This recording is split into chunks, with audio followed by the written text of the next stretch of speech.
নমস্কার, আমার আসাম মিনি ব্লগে সবাইকে অনেক অনেক স্বাগত। সকালবেলা উঠে চলে আসলাম রান্নাঘরের দিকে। এদিকে আজকে অন্ধকার করে আছে, ঝিরঝির বৃষ্টিও পড়ছে। আর সকাল থেকে এরকম বৃষ্টি, এরা বেরোবেও বা কী করে। এদিকে এখন পাউরুটি অনেকগুলো ছিল, ওগুলো কেটে ছোটো ছোটো টুকরো করে একটু জল ছিটিয়ে নিয়েছি। আর এদিকে তেলের মধ্যে পেঁয়াজ, কাঁচা লঙ্কা আর একটু বাদাম ভেজে আলু আর ক্যাপসিকামগুলো দিয়ে দেবো। গাজর থাকলে গাজর দিই, বিন থাকলে বিন দিই, কিন্তু গাজর বিন কিছুই নেই ফ্রিজের মধ্যে।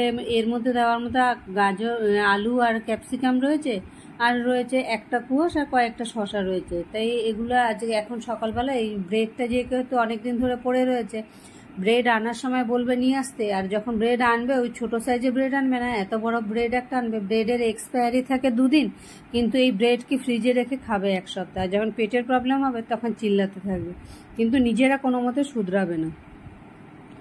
না শুধরালে ভুগতে হবে, করার কিছু নেই। তাই ফেলে দেওয়ার থেকে ওই জন্য বানিয়ে ফেললাম। আজকে 3-4 দিন হয়ে গেলো ব্রেডটা পড়ে রয়েছে, তাই এইভাবে বানিয়ে দিলাম। ও টিফিনে খেয়ে যাবে, টিফিনে নিয়েও যাবে, আর আমিও সকালে জলখাবার হয়ে যাবে। তাই সকালবেলায় এই ব্রেড পোলাও আর সঙ্গে ওটস আর চা দিয়ে নিজের জলখাবারটা নিয়ে নিলাম। ও এখন বেরিয়ে পড়বে, ও বেরিয়ে পড়ে তারপরে আমার খাওয়া দাওয়াগুলো খেয়ে আমার এখন অনলাইনে কিছুক্ষণ কাজ আছে, এই কাজকর্মগুলো করবো। জলখাবারটা নিয়ে বাইরের দিকে চলে এসেছি। সিঁড়ি কিন্তু পুরো ভিজা।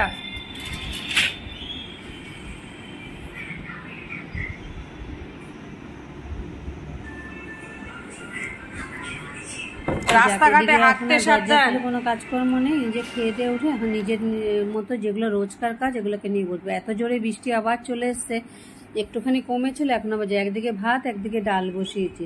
আজকে রান্নাই করব, শশা রয়েছে বেশ কয়েকটা, শশাগুলো বড়ি দিয়ে করব, ডাল, করলা সেদ্ধ আর করব আলু সিদ্ধ। যেহেতু রাত্রের দিকে ভাত কেউই খায় না, সেই জন্য আলু সিদ্ধটা সাধারণত আমাদের খাওয়া হয় না। আমি কি রুমাকে আমরা মামে আলু সিদ্ধটা খেতে ভালোবাসি, যে কোনো মানে ভাজা হোক বা এমনি কাঁচা পেঁয়াজ কাঁচা তেল দিয়ে। কিন্তু রাত্রেবেলা যখন খেয়ে কেউ খায় না, দুপুরবেলার দিকে মাছ টাছ থাকে, সেই জন্য আলু সিদ্ধ খাওয়া হয় না। তাই অনেকদিন পর ভাবলাম বানাইও না, আজকে যেহেতু তরকারি কম আছে আলু সিদ্ধটা করিনি। তাই শশার সাথে এদিকে নেই, এখানে রান্না বসিয়ে দিয়ে এই মিক্সেপ টিক্সেপ এগুলো সমস্ত পরিষ্কার করে নিলাম। টেবিলের উপর টুলটা দিয়ে এখানে উঠার সময় ভয়ও লাগে, বজরংবলীর নাম নিয়ে স্টার্ট করি যাতে পড়ে না যায়। শুকনো লঙ্কাটা ভাজা হয়ে গেলে এর মধ্যে দিয়ে দিলাম পেঁয়াজ কুচানো। পেঁয়াজটাও মোটামুটি একটু লাল হবে, তারপরে আলু সেদ্ধটা দিয়ে একটু নুন হলুদ দিয়ে ভেজে নেবো শুকনো করে। যাই হোক, আজকের মতো রান্নাবান্না সমস্ত শেষ করে এখন বেরোতে প্রায় 2:30 বাজে। এই ছোটোখাটো কাজগুলো করে নিয়ে সমস্ত একের পর এক, সঙ্গে আবার বিল মারা ছিল। এখন এই 2:30 পৌনে 3 বাজে। এখন স্নান করবো, পুজো দিয়ে এসে তারপরে যে নিজের খাবারের থাল জোগাড় করে নিয়ে এবার যাই, খেয়ে দিয়ে নিয়ে আবার বেরোনোর আছে টিউশনের দিকে। এদিকে শশা কাটা নিলাম, আলু সিদ্ধ নিয়ে নিলাম, এদিকে